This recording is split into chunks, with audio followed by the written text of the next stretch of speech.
particular works, I love to dance.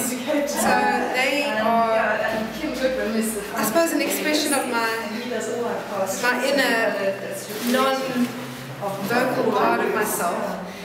And in a strange way, they're quite hard to model because it's about when does one stop, and the marks are really important. And the play of the moment when one stops that allows the light to most sort of capture the essence of the movement. And so for me, when I'm dancing, there's a sense of merging, of not feeling like I'm actually physical anymore. I'm sort of merging with the world in a kind of a sense. So the irony is that bronze is a very solid medium and very kind of robust to try and make, to get the sense of movements in a solid medium that gets a sense that it's merging with everything and yet it's solid. So the idea of this is that the way the light would fall on it and the way that one would move around or the way it would be positioned at different times would allow for the sense of movement and light to kind of to capture that energy. So in a sense they're probably my most challenging sculptures because when do I stop, which marks are the ones I want to keep, because in one little movement it can change, and when it's in bronze it's forever. So these are my passion sculptures. I think of them as my passion sculptures. And these live as a pair? No. There's a passion 1 and passion 2. I only have this one as a passion 1, but I have got a passion 2, which is slightly different. And these ones I did quite a few years back, and then this one's a more recent one. But I can't. These are the ones I can't really force myself to do. I have to do them when I'm in the right space. So they come when they come. And sometimes it's years, and sometimes I can do a whole lot in one go. And I have to do them when I can. I know they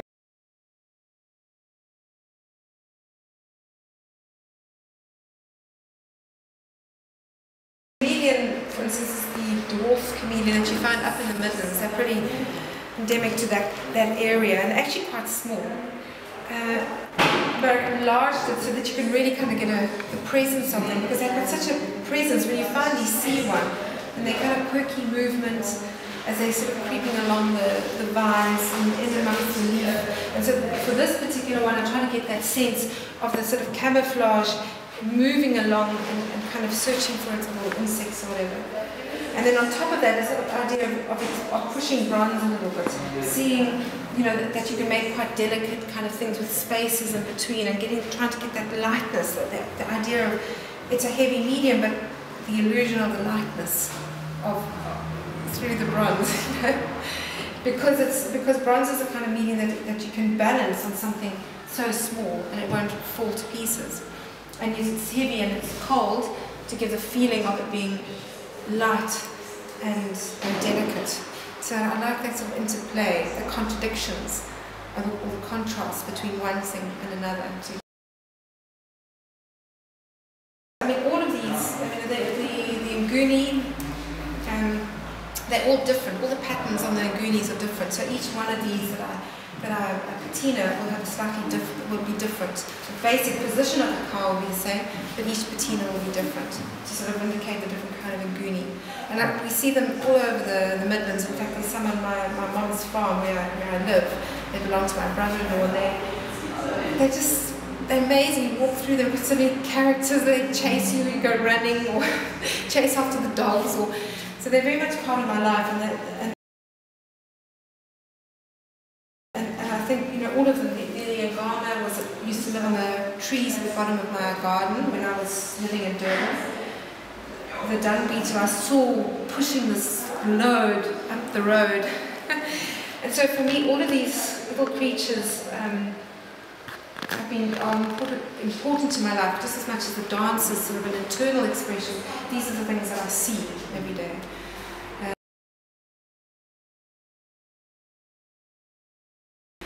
The same with the robin. The robin is such a character. They're the last birds that you see at night and the first ones that wake up in the morning. So if you wake up early, you always see the robin and you hear it outside and flittering around and fetching things, and they're so busy, and especially the Cape robin, they're not as shy as the Natal robin. And so you just see this little thing running around the garden, and they get, tamer, and you kind of get to know your robin that's outside. And again, it's this idea of using the bronze as the lightness, the delicacy of the bronze, and getting this delicate creature, because you can in bronze, because it's such a strong medium as well. The female form is an expression of me. It's the physical expression of myself. So it's as much as sort of the internal, but also the body. And in many ways, it's myself coming to terms with my own physical body and actually enjoying it and moving into the sculptural mode and kind of using photographs and it's. So are they photographs of yourself that you've used for? They're kind of a self-portrait, but not with this sort of, it's got to look like me so much as it's the expression of me into the female shape. I call this one Manna. She's like a gift, almost like a gift to herself, a gift from God to herself. It's sort of a gift of spirits into physical. And she's content with who she is, and she's contained in her own power, I suppose. And it's sort of taken me 20 years from, I suppose, leaving school, finishing studying, to get myself into a state of being in my power enough to be able to exhibit my work, or to be able to talk in front of a camera, to actually feel that sense of centeredness with who I am and what I do, and my okayness with the world, and coming out to the world and saying, this is who I am. And so in a sense, these are sort of like the first expressions of it, and then eventually I've kind of grown into what it is that I so have longed to be able to be in the world. And this one is also, it's a relief, and the inside shows the wax as they paint the wax on into the mold. And because of bronze, you can have the relief without it all falling over. And so I've sort of made it a relief, but instead of hanging it on the wall where relief would traditionally be seen, I've actually just mounted it so that it can stand like that, so that it has a sense of inner space as well. So there's the external and the inner, and the sort of dialogue between the two places.